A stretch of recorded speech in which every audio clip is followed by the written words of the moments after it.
เวลาคำนางสาวกันเวลาคำนางขันจบจังนองละตั้งบ่ไปเกิดกรรมทั้งบ้านนอกยิงคำไม่ผู้เบานั้นเขาเหลียวลำให้เขาตีกะละแม่นแองน้ำโดยพงละที่มันตัวเฮือนพี่เสียนมาเบาเอาบุญละมาเป็นเมียว่าจังใดท่องคำละแม่มาคำบุคคลโตละโตที่เอาไปซ่อนนอนน้ำกันมันเจ้าจุ่มกอมหอมบ่หอมใบกะตีกลมดมน้องก็อยู่ยังคืนคุณน้องนี่หรือที่คนเกาลือกันทั่วแดนคุณน้องนี่หรือที่คนเกาลือกันทั่วแดนพี่ขอเป็นแฟนจะได้ไหมคนดีบ้านเจ้าอยู่ใสสวยวิไลบาทใจพี่หากแม้นไม่มีไอ้หนุ่มคนนี้แล้วก็จองดวงใจไอ้หนุ่มคนนี้แล้วก็จองดวงใจพี่นี่พ่อใจรวมดอมบาดนางกับแม่เจ้าเป็นคู่ละพี่ขอเจียวได้บ่นอก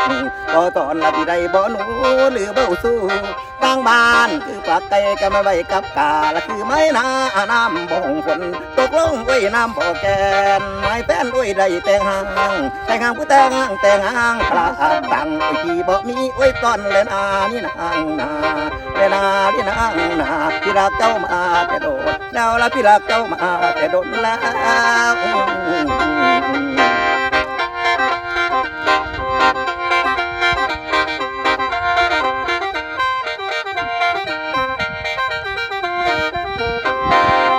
วก็จะเป็นละคำนา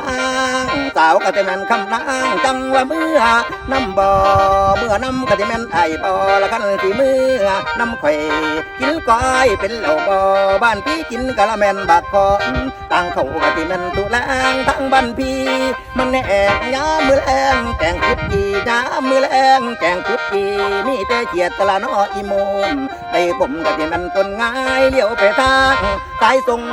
ลำคงไว้ป่าห้องตรงเห็นแต่น้ำกะที่แม่นปาดปงที่ต้องในตะวันต้นเลนานี่นางนาเลนานี่นางนายุทธยาและเขาเป็นเมืองเก่าคู่รักเราเขามีแฟนใหม่มันเจ็บในใจไผ่แล้วมันเจ็บในหัวใจอายหัวใจอาย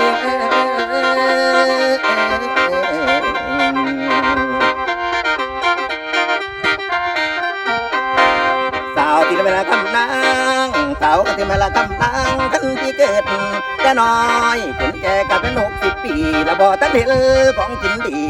จังกินอยู่เมืองเจ้าและอยู่เมืองลาวเคยกินเหล้าเมาคือกันเลยก็แต่หักต่างดังเหมือนพี่ก็กินแต่เหล้าเมาแล้วก็จะเป็นนอนบ่มีสาวมาป้อนคืออยู่กันแต่เมืองอีสานสาวเลี้ยงจันหลดบ่คือทางนี้และเจ้าผู้ดีเลี้ยงจันคุณละคุณเลยมันหมดแต่องค์เฮาไปตามมันหอดบ่ยิ้มดูด่าเจียงจังกองตึงขี้ไล่เพราะงั้นเกือบปากะดิพ่อปันผีสาวอีสานสวยงามดีองค์บ่เป็นปานนั้นละนั่งน้ำกันบ้านี้น่าเจละจากกระเด้อเว้ากะมวนละถึงยามกินกะทิมานั่งก่อนหมูแก้มเข้าใส่น้ำเล่ากะลิ้นให้ซ้ำนี่จังแม่นละกะมันเด้อดีหลายขั้นแม่นสายพอค่อยเห็นสาวไทยหัวใจดกต่างเพราะอยากตายแต่ละนออยู่บางเมืองบ้านละทินอีสานกันให้อยู่ห่วมบ้านบอกแต่ว่าก็เป็นบ่อเพื่อยามสาวอีสานน้ำดีหลดบ่คือทางนั้นสาวผู้ดีจันคุณเลยละวันหอดบอกองเฮาไปทำมันบดบ่ยิ้มดูด่าละเก่งจังกองตึงขี้ไล่ฟองนั้น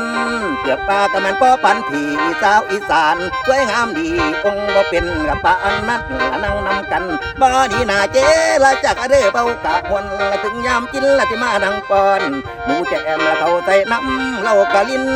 ให้ซ้ำนี่จังแม่นกะมันเด้อดีหลายขั้นแม่นสายพอค่อยเห็นสาวไทยหัวใจโดดตังเพราะอยากตายแต่นออยู่ข้างเมืองบ้านแล้วก็ดินอีสานกันให้อยู่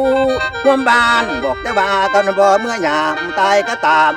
คุณหนูอยู่นำที่ตายพี่ตายเป็นพี่บ่คืนบ้านเรื่องจันที่ขันไว้สาวเมืองไทยกะละแม่นมันสวยพี่อยากตายแต่ละนออยู่พี่พี่เอ้ยอยู่พี่เป่าตอนแต่นางตอนได้นานี่นางนาแต่นาที่นางนาพี่รักเจ้ามาแต่โดดแล้วละพี่รักเจ้ามาแต่โดดแล้ว